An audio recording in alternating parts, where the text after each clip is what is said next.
আসসালামু আলাইকুম। ক্লাস ভাইবসের পক্ষ থেকে তোমাদের সকলকে শুভেচ্ছা। আজকে আমি নতুন একটা ভিডিও নিয়ে তোমাদের সামনে উপস্থিত হয়েছি। সেটা হলো যে ইংলিশ গ্রামারের একটা গুরুত্বপূর্ণ একটা টপিক, সেটা হচ্ছে যে কন্ডিশনাল সেন্টেন্স। এই কন্ডিশনাল সেন্টেন্সটা আমাদের রাইট ফ্রম আ ভার্বে লাগে, তারপরে তোমার হচ্ছে যে সেন্টেন্স কারেকশন করতে গেলে লাগে, তারপরে কমপ্লেনিং সেন্টেন্সে লাগে। এছাড়াও যদি কোনো অ্যা প্রতিযোগিতামূলক পরীক্ষা, যেমন ধরো যে বিশ্ববিদ্যালয়ের পরীক্ষা, তারপরে কোনো চাকরি পরীক্ষা দিতে গেলেও এই কন্ডিশনাল সেন্টেন্সটা লাগে। তার মানে আজকে যে ক্লাসটা হতে যাচ্ছে খুবই গুরুত্বপূর্ণ ক্লাস। তাই ক্লাসটা খুব মনোযোগ সহকারে দেখো এবং অ্যা তোমাদের বন্ধু যারা আছে তাদেরকে এই ক্লাসটা মেনশন করো এবং ক্লাসটা শেয়ার দিয়ে অন্যদেরকে দেখার সুযোগ করে দাও। তো আমরা মূল টপিকসে চলে যাই। দেখো, আমি লিখেছি কন্ডিশনাল সেন্টেন্স। আচ্ছা, কন্ডিশন বলতে কি বোঝায়? আমরা যদি এটা একটু বিশ্লেষণ করি তাহলে দেখো কি হয়। কন্ডিশন মানে কি? কন্ডিশন কন্ডিশন মানে হচ্ছে শর্ত, অর্থাৎ যে বাক্যে শর্ত থাকবে সেটাই কন্ডিশন সেন্টেন্স। আরও বিস্তারিত বলি, দেখো যে কন্ডিশনাল সেন্টেন্স হচ্ছে যে বাক্যে কোনো শর্ত প্রকাশ করা হয় তাকে কন্ডিশনাল সেন্টেন্স বলে। অর্থাৎ যে বাক্যে শর্ত থাকবে। যেমন ধরো আমি কিছু বাক্য লিখছি, আহ, বরফ বরফ গরম করলে গলে যায়। অর্থাৎ যদি বরফ গরম করা হয় তাহলে বরফটা গলে যাবে। এখানে কিন্তু শর্ত আছে। শর্তটা কি? যদি বরফ গরম করা হয় তাহলে কিন্তু গলে যাবে, তার আগে গলবে না। তারপরে আগামীকাল যদি বৃষ্টি হয় আমরা খেলা বাতিল করব। অর্থাৎ শর্ত হচ্ছে যে যদি বৃষ্টি হয় তাহলে খেলা বাতিল করব। এখানে কিন্তু শর্ত জুড়ে দিছে। তারপর ধরো যে আমার গাড়ি থাকলে আমি ঢাকায় যেতাম। আমি ঢাকা তখনই যেতাম যদি আমার গাড়ি থাকতো। এখানে কিন্তু শর্ত মেনশন করে দিছে। তারপরে তুমি যদি পড়তে তাহলে পরীক্ষায় পাশ করতে। তার মানে যদি পড়তাম তাহলে পাশ করতাম। এখানে কিন্তু শর্ত করে দিছে। শর্ত হলো তাকে পড়তে হবে। এই যে এরকম অনেক বাক্য আছে, যে বাক্যগুলো দেখে আমরা বুঝবো যে এটা হচ্ছে কন্ডিশনাল সেন্টেন্স। আচ্ছা, এটা তো আমরা বাংলায় বুঝলাম। এখন আমরা ইংলিশে কিভাবে বুঝবো যে এটা কন্ডিশন সেন্টেন্স এবং কোন কন্ডিশন সেন্টেন্স এটা আছে। আচ্ছা, আমরা যদি ইংলিশটা বুঝি তাহলে আমরা বাংলা ট্রান্সলেশনও করতে পারবো। তো দেখো, কন্ডিশন সেন্টেন্স হতে হলে তার দুটা অংশ থাকবে। কয়টা অংশ থাকবে? দুটো অংশ থাকবে। প্রথম যে অংশ থাকবে সেটা হচ্ছে যে কন্ডিশন পার্ট, অর্থাৎ প্রথম পার্টে থাকবে হচ্ছে শর্ত। তাহলে সেন্টেন্সের প্রথম অংশ শর্ত উল্লেখ থাকবে, আর দ্বিতীয় কি থাকবে?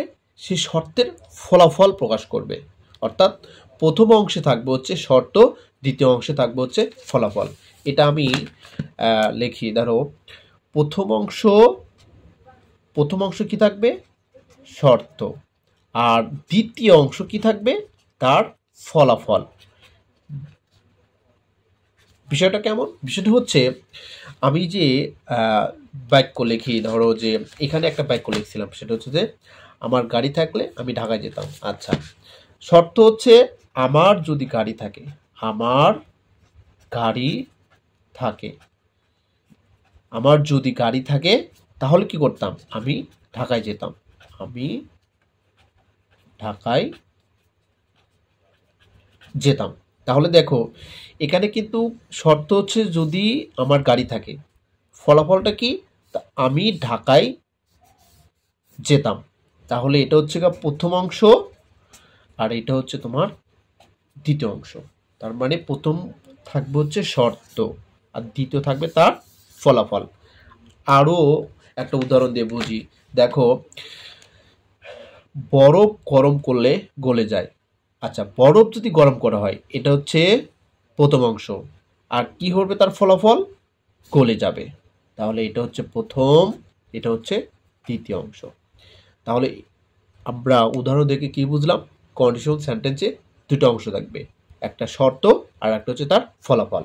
আচ্ছা, তাহলে কন্ডিশনাল সেন্টেন্সটা তোমরা বুঝতে পারলে। এবার আসো, এবার আমাদের মধ্যে প্রশ্ন থাকতে পারে যে কন্ডিশনাল সেন্টেন্স কত প্রকার হতে পারে। এটা একটা কমন একটা প্রশ্ন, এটা সবার মধ্যেই থাকবে, আমার মধ্যেও ছিল। আচ্ছা, কন্ডিশনাল সেন্টেন্স মূলত চার প্রকার, মূলত হচ্ছে চার প্রকার, কিন্তু বেশি ব্যবহার করা হয় তিন প্রকারের কন্ডিশনাল সেন্টেন্স। কিন্তু আমরা যেহেতু আমরা ডিটেলসই পড়ব, সেজন্য আমরা চারটা কন্ডিশনাল সেন্টেন্সই আমরা আলোচনা করব। তো দেখো, প্রথম যে কন্ডিশনাল সেন্টেন্স সেটা হচ্ছে যে জিরো কন্ডিশনাল সেন্টেন্স। আচ্ছা, জিরো কন্ডিশনাল সেন্টেন্সটা কি? এটা আমি বাংলায় একটু তোমাদের বোঝানোর জন্য লিখছি। সেটা হচ্ছে যে সাধারণ সত্য অথবা বৈজ্ঞানিক সত্য বোঝাবে, অর্থাৎ সচরাচর কিছু সত্য সেন্টেন্সগুলো আছে এবং বৈজ্ঞানিক কিছু সত্য আছে যেগুলোতে জিরো কন্ডিশন সেন্টেন্স ব্যবহার করা হবে। যেমন ধরো যে এই যে বলা হয়েছে যে if you heat ice it melts, অর্থাৎ যদি তুমি বরফকে গরম করো তাহলে কি হবে? গলে যাবে। এটা কিন্তু বৈজ্ঞানিক একটা সত্য। আর সাধারণ সত্যটা কি? যদি তুমি কাল স্কুলে আসো তাহলে আমি যাব। এটা একটা সাধারণ একটা সত্য, অর্থাৎ স্কুলে আমাকে নিয়মিত যেতেই হয়, আমার বন্ধুর সাথে শর্ত আছে তুই গেলে আমি যাব। এটা কিন্তু হচ্ছে জিরো কন্ডিশন সেন্টেন্স। আচ্ছা, জিরো কন্ডিশন সেন্টেন্সটা গঠন কি? জিরো কন্ডিশন সেন্টেন্সের গঠন হচ্ছে ই প্লাস প্রেজেন্ট সিম্পল, অর্থাৎ প্রেজেন্ট টেন্স, আর এটা হচ্ছে শর্ত, প্রথম অংশ। আচ্ছা, আর দ্বিতীয় অংশ কি থাকবে? প্রেজেন্ট সিম্পল, অর্থাৎ প্রেজেন্ট সিম্পল এবং প্রেজেন্ট সিম্পল। প্রথম অংশ প্রেজেন্ট ইনডেফিনিট টেন্স থাকবে, দ্বিতীয় অংশ প্রেজেন্ট ইনডেফিনিট টেন্স থাকবে। আচ্ছা দেখো, ইফ ইউ ইট রাইস, আমরা প্রেজেন্ট সিম্পলের গঠন কি জানি? Subject plus verb plus object. যদি সাবজেক্ট যদি থার্ড পারসন হয় তাহলে কি হবে? এস বা ই এর যোগ হয়। আচ্ছা, প্লাস এক্সটেনশন। আচ্ছা, তাহলে subject plus verb plus object. আচ্ছা, সাবজেক্ট প্লাস ভার্ব, এই যে সাবজেক্টটা থার্ড পারসন হওয়ার কারণে এর সাথে এস বা ইএস হয়েছে। তাহলে যখন আমরা দেখব যে ই প্লাস প্রেজেন্ট সিম্পল এবং পরের ফলাফল অংশটাও প্রেজেন্ট সিম্পল, তাহলে আমরা বুঝবো কি এটা হচ্ছে zero condition sentence, zero conditional sentence. হ্যাঁ, তাহলে জিরো কন্ডিশন সেন্টেন্স আবার বলতেছি, যখন if plus subject plus verb plus object এবং তৃতীয় অংশটাও সেম, তখন সেটা হবে জিরো কন্ডিশনাল সেন্টেন্স। আচ্ছা, তারপরে সেকেন্ড যে কন্ডিশনাল সেন্টেন্স সেটা হচ্ছে যে তোমার কন্ডিশনাল সেন্টেন্স, অর্থাৎ ফার্স্ট কন্ডিশনাল সেন্টেন্সটা আমরা বুঝবো কিভাবে? যেটাতে ভবিষ্যতে সম্ভাব্য কিছু ঘটনা বোঝাবে। যেমন ধরো যে যদি আজকে বৃষ্টি হয় তাহলে আমি ছাতা কিনবো, মানে শর্ত হচ্ছে যদি বৃষ্টি হয় তাহলে কালকে আমি ছাতা কিনবো, মানে এরকম কিছু। এখন ভবিষ্যতে মানে কালকে বৃষ্টি হতেও পারে নাও পারে, এটা ভবিষ্যতে সম্ভাব্য কিছু ঘটনা, এরকম বোঝালে আমরা ফার্স্ট কন্ডিশন সেন্টেন্স হিসেবে ধরে নিব। আচ্ছা, ফার্স্ট কন্ডিশন সেন্টেন্সটা আমরা কিভাবে চিনব? ফার্স্ট কন্ডিশন সেন্টেন্স চিনব হচ্ছে if plus present simple plus future simple, অর্থাৎ if plus present indefinite plus future indefinite. যখন এমন থাকবে তখন সেটা হবে ফার্স্ট কন্ডিশনাল সেন্টেন্স। আর মনে রেখো, কন্ডিশনাল সেন্টেন্সে সবসময় ইফ দিয়ে শুরু হবে, সবসময় ইফ দিয়ে শুরু হবে, কারণ ইফ দিয়েই শর্ত বোঝানো হয়। আচ্ছা, তাহলে দেখো, তাহলে আমরা ফার্স্ট কন্ডিশনাল সেন্টেন্সটা আমরা কীভাবে চিনব? এই যে গঠন লিখি, if plus subject plus verb plus object, এটা হচ্ছে প্রথম অংশ। দ্বিতীয় অংশ কি হবে? সাবজেক্ট প্লাস শ্যাল অবলিক will plus verb plus object. আচ্ছা, তাহলে কি দাঁড়ালো? যে আমাদের ফার্স্ট কন্ডিশন সেন্টেন্সটা কীরকম হবে?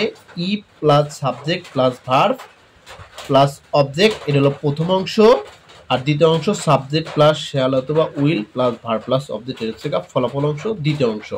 তাহলে দেখো ইফ ইট রেইনস টুমরো, এই যে if plus subject plus verb plus object, অর্থাৎ এখানে হচ্ছে এটা হলো প্রথম অংশ, আর দ্বিতীয় অংশ উইল, অর্থাৎ সাবজেক্ট শ্যাল অথবা উইল থাকবে, কিন্তু শ্যাল অথবা উইল আছে, সাবজেক্ট আছে এবং বাকি অংশ থাকবে। এটা হচ্ছে ফলাফল অংশ। ইফ ইট রেইনস টুমরো, যদি আগামীকাল বৃষ্টি হয় তাহলে we will cancel the game, তাহলে আমরা খেলাটা বন্ধ রাখবো। আচ্ছা, তারপর দেখো সেকেন্ড কন্ডিশনাল সেন্টেন্স, অর্থাৎ আমাদের যে 4 প্রকার কন্ডিশনাল সেন্টেন্স ছিল তার মধ্যে আমরা দ্বিতীয় 2 নাম্বার কিন্তু শিখেছি, এবার আসো তৃতীয় নাম্বার, অর্থাৎ second conditional sentence. Second conditional সেন্টেন্সটা আমরা কীভাবে বুঝবো? বাংলায় যেগুলো অবাস্তব কিছু অসম্ভাব্য ঘটনা থাকে সেগুলোও হচ্ছে তোমার হচ্ছে অবাস্তব, সেটা হচ্ছে সেকেন্ড কন্ডিশনাল সেন্টেন্স। অর্থাৎ যেমন ধরো যে সেকেন্ড কন্ডিশনাল সেন্টেন্স আমরা কীভাবে চিনব? যদি if plus past simple would plus verb, অর্থাৎ if plus subject plus verb two, অর্থাৎ ভার্বের পাস্ট ফর্ম প্লাস অবজেক্ট, এটা হচ্ছে প্রথম অংশ। দ্বিতীয় অংশ কি থাকবে? Subject plus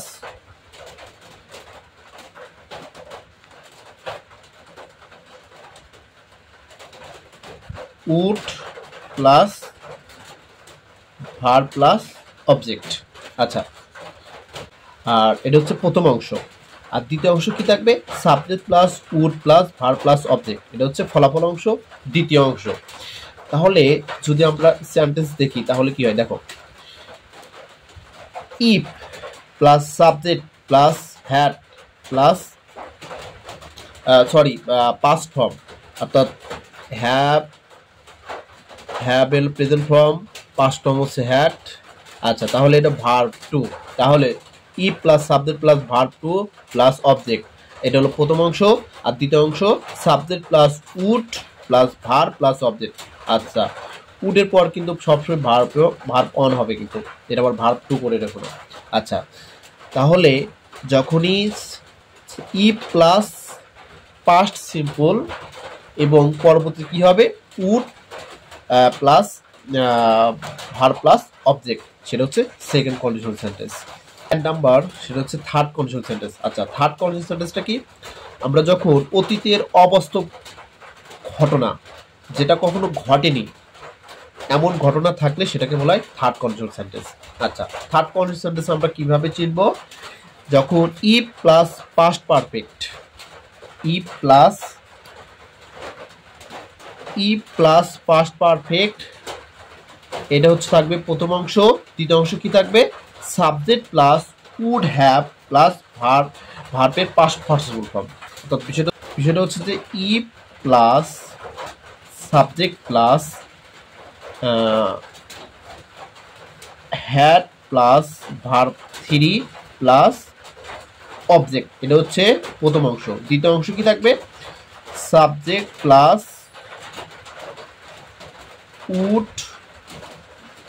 would have plus verb three plus object. যখনই এরকম থাকবে তখন সেটা হবে থার্ড কন্ডিশনাল সেন্টেন্স। যেমন ধরো যে ইফ ইউ হ্যাড স্টাডিড, অর্থাৎ if plus subject plus had plus verb three, অর্থাৎ ভার্বের পাস্ট পার্টিসিপল ফর্ম হবে। এবং দ্বিতীয় অংশ কি থাকবে? সাবজেক্ট প্লাস উড হ্যাভ এবং এখানেও ভার্ব থ্রি, সেটা হচ্ছে যে এবং অবজেক্ট, তখন সেটা হবে হচ্ছে তোমার থার্ড কন্ডিশনাল সেন্টেন্স। তো যাই হোক, এটাই ছিল আমাদের কন্ডিশনাল সেন্টেন্স নিয়ে আলোচনা। তোমাদের যদি কোনো সমস্যা থেকে থাকে অবশ্যই কমেন্টে জানাবে। আর এরপরে কোন টপিক নিয়ে কোন টপিকটা তোমরা বুঝতে চাও বা জানতে চাও এটা অবশ্যই কমেন্টে জানাবে। আর পরবর্তীতে অন্য একটা বিষয় নিয়ে তোমাদের সামনে উপস্থিত হবো। এই পর্যন্ত সবাই ভালো থাকবে। আল্লাহ হাফেজ, আসসালামু আলাইকুম।